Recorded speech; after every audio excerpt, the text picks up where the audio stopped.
On November 16, 1971, in Rochester, New York, a harrowing ordeal commenced for three innocent families, marking the emergence of a serial killer and sparking over 50 years of speculation regarding the identity of the perpetrator known as the Alphabet Killer. At 4 p.m. on November 16, 1971, Carmen Colon departed from her grandparents' home in the southwestern Bull's Head neighborhood, heading toward a pharmacy on West Main Street.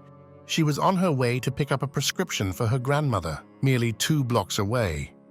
Upon her arrival, Carmen conversed with the store owner before abruptly leaving, abandoning the prescription she had come to collect. An hour later, Carmen was observed on Interstate 490 West, 12 miles from her home. Witnesses reported seeing her partially clothed, attempting to flag down passing cars and fleeing from a dark-colored Ford Pinto hatchback pursuing her on the roadside. Regrettably, no one stopped to assist her, and a witness recalls seeing a large man exit the vehicle and forcibly return Carmen back to the car. 2 days later, on the 18th of November, 2 boys from the quiet community of Churchville were out on a bike ride. Not far from Interstate 490, about 35 miles from Rochester, they came across what they first thought was a half-dressed mannequin down a roadside ravine. Unfortunately, closer inspection revealed the body of a 10-year-old girl. Police were called soon after. Carmen's skull and one of her vertebrae were fractured, and her body bore scratch marks along with visible signs of SA. She had also been strangled. Her coat was discovered in a sewer pipe 300 meters from her body, while her pants were found on November 30th in a different location off an Interstate 490 service road. It wasn't until Carmen's body was discovered that reports emerged of the earlier sightings of her attempting to flag down cars for help. When 30 witnesses were questioned about why they did not stop to assist her, they all provided similar excuses, stating they were either going too fast or in a rush to get home. Within months of Carmen's murder, the police questioned several suspects, but all were cleared. Eventually, only 3 full-time investigators remained assigned to the case. To aid the investigation, a $6,000 reward was offered and various billboards were erected asking the public, "Who killed Carmen Colon?" This strategy generated several new leads. However, despite these efforts, 17 months went by without any progress in catching Carmen's killer. Then, in April 1973, tragedy struck the city of Rochester once again.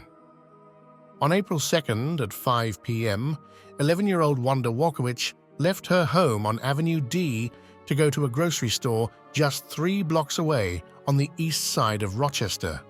She arrived at the Hillside Delicatessen and bought several items from the list her mother Joyce had given her.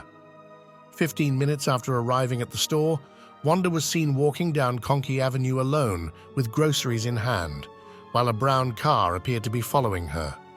When the witness looked back, both Wanda and the car were gone. By 8 p.m. that same night, Joyce reported her daughter missing.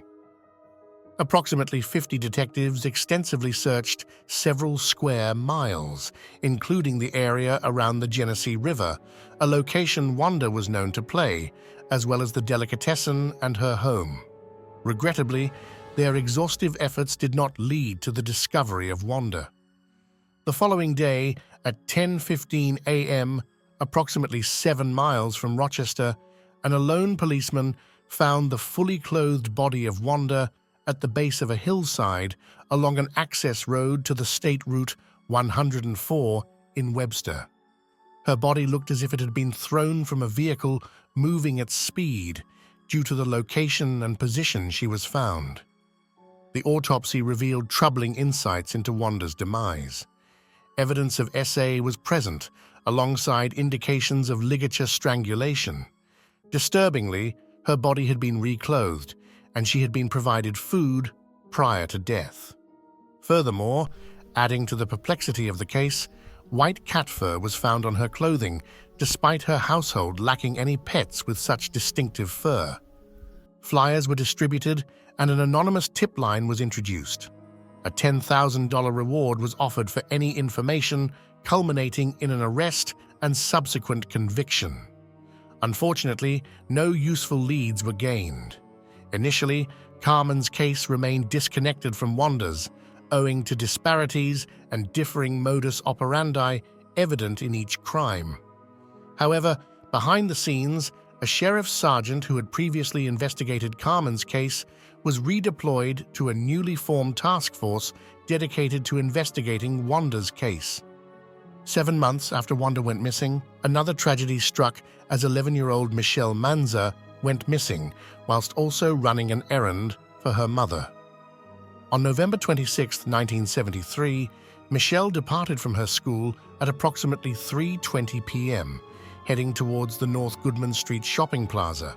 Her mother had inadvertently left her purse in one of the stores earlier that day, and Michelle was tasked with retrieving it. However, Michelle never returned home, prompting her mother to report her missing later that evening. A witness reported seeing Michelle 10 minutes after she left school, crying inside a tan-colored vehicle that was being driven erratically. This same vehicle was later spotted by a motorist with a flat tire on the roadside along Route 350 in the town of Walworth at around 5:30 p.m. The motorist, attempting to offer assistance, was met with a menacing stare from the driver, who then forcefully grabbed the wrist of a young girl resembling Michelle. The driver concealed his license plate while pulling the girl behind him, continuing to stare at the motorist in a threatening manner, ultimately pressuring the motorist to leave the scene. 12 days later, on November 28th, at 10:30 a.m., Michelle's fully clothed body was discovered lying face down in a ditch along a rural road in Macedon, 15 miles from Rochester. Michelle had been strangled with a ligature, suffered blunt force trauma, and showed signs of SA. Similar to Wanda, white cat fur was found on her clothing. Michelle's hand was tightly clenched with leaves inside, matching nearby foliage, suggesting she was killed at or near the location where she was found. Investigators also retrieved a palm print from the back of her neck. During the autopsy, Michelle's stomach contents revealed hamburger and onion, likely consumed an hour before her death. This finding corroborated an earlier sighting of Michelle with a Caucasian male, aged between 25 and 35, with dark hair, approximately 6 feet tall, and weighing around 165 pounds. The man was wearing a dark-colored ski vest and jeans tucked into brown cowboy boots with buckles. They were seen at Carol's restaurant in the town of Penfield around 4:30 p.m. This man also matched the description provided by the motorist on Route 350. The 3 murders garnered intense publicity and public outrage. A hotline was reintroduced to assist in the manhunt for the perpetrator. At the time, investigators believed that all 3 murders were committed by the same individual. A composite drawing of the man seen with Michelle on the day she went missing was also released. Despite the offering of a reward and anonymity and the interrogation of over 800 potential suspects, the perpetrator of the alphabet killings couldn't be located. The distinctive pattern of the alphabet killings involved all 3 girls having surnames that began with the same letter as their first names. Additionally, their bodies were found in or near towns or villages with names starting with the same letter as the victims' names, hence the moniker Alphabet Killer. Each of the 3 girls was discovered fully or partially clothed, thrown or carried from a vehicle to a location typically accessible by car near an expressway. Although all 3 girls had been strangled and there are other similarities between the cases, current investigators now believe that Carmen may have been killed by a different perpetrator. Wanda and Michelle were both strangled with a ligature, reclothed after the murders, and white cat fur was found on their clothing. Autopsies revealed food in their stomachs, indicating they had been fed prior to being attacked. In contrast, Carmen was manually strangled, suffered a fractured skull and vertebrae, and no cat hair was found. She was partially clothed, and there were no signs that she had been fed before her murder. In the investigation of Carmen Colon's murder, her paternal uncle, Miguel Colon, emerged as a prime suspect. 2 days after Carmen's death, Miguel confided to a friend that he planned to leave the country because he had done something wrong in Rochester. He relocated to Puerto Rico just 4 days after the murder. When investigators traveled to San Juan in March 1972 to question him, Miguel fled after local newspapers reported the police's intentions. He eventually surrendered on March 26th and agreed to return to Rochester for questioning. Investigators discovered that Miguel had purchased a car matching the description of the vehicle seen pursuing Carmen on Interstate 490 just weeks before her disappearance. Furthermore, the car had been extensively cleaned inside and out with a strong cleaning solution, which the dealership confirmed had not been done prior to the sale. Additionally, a doll belonging to Carmen was found in Miguel's car. However, her relatives informed investigators that she had often traveled in Miguel's vehicle and might have left the toy there. Despite having no credible alibi and strong circumstantial evidence, investigators could not find physical evidence linking Miguel to Carmen's murder.